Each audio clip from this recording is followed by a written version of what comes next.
સમાચાર ખેડાથી પ્રાપ્ત થઈ રહ્યા છે। વણાકબોરી ડેમ 230 ફૂટે ઓવરફ્લો થયો। વણાકબોરી ડેમની કુલ સપાટી 221 ફૂટ છે। ઉપરવાસમાં ભારે વરસાદના કારણે કડાણા ડેમમાંથી હાલ 1 લાખ ક્યુસેકથી વધુ પાણી છોડાઈ રહ્યું છે। પાનમ ડેમમાંથી પણ 50,000 ક્યુસેક પાણી છોડવામાં આવ્યું।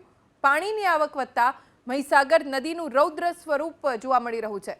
ઉપરવાસમાં ભારે વરસાદના કારણે મહી બજાજ સાગર ડેમમાંથી હજી વધુ પાણી છોડવાની શક્યતા। વધુ પાણી છોડાય તો મહીસાગર નદીની સપાટીમાં ભારે વધારો થઈ શકે છે, જેને લઈ ખેડાના ઠાસરા, ગળતેશ્વર તેમજ આણંદ જિલ્લાના નીચાણવાળા વિસ્તારો પ્રભાવિત થઈ શકે છે। તમામ બાબતને લઈને હાલ પ્રશાસન એલર્ટ છે। અમારા સંવાદદાતા જલ્પેશ પટેલ પાસેથી જાણકારી પ્રાપ્ત કરીશું। જલ્પેશ, પ્રશાસનને કોઈ સૂચના અથવા તો ક્યાંય સ્થળાંતરની કામગીરી થઈ હોય એવી કોઈ વિગતો?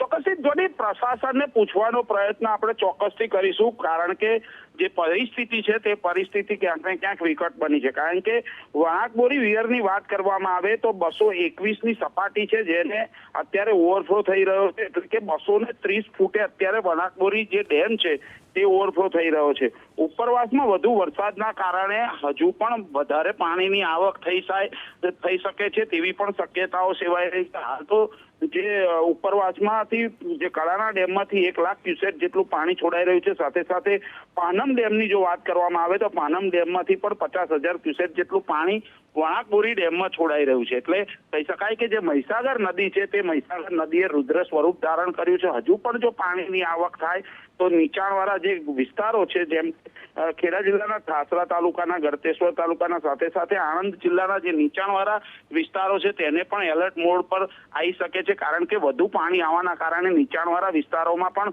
પાણી ઘૂસી શકે તેવી શક્યતા છે। હાલ તો તમામ બાબતને લઈ તંત્ર એલર્ટ મોડ પર છે અને તમામ સેજો ન છોડવાની તમામ અધિકારીઓને પણ સૂચના આપવામાં આવી છે। જી, આભાર જલ્પેશ જાણકારી આપવા માટે।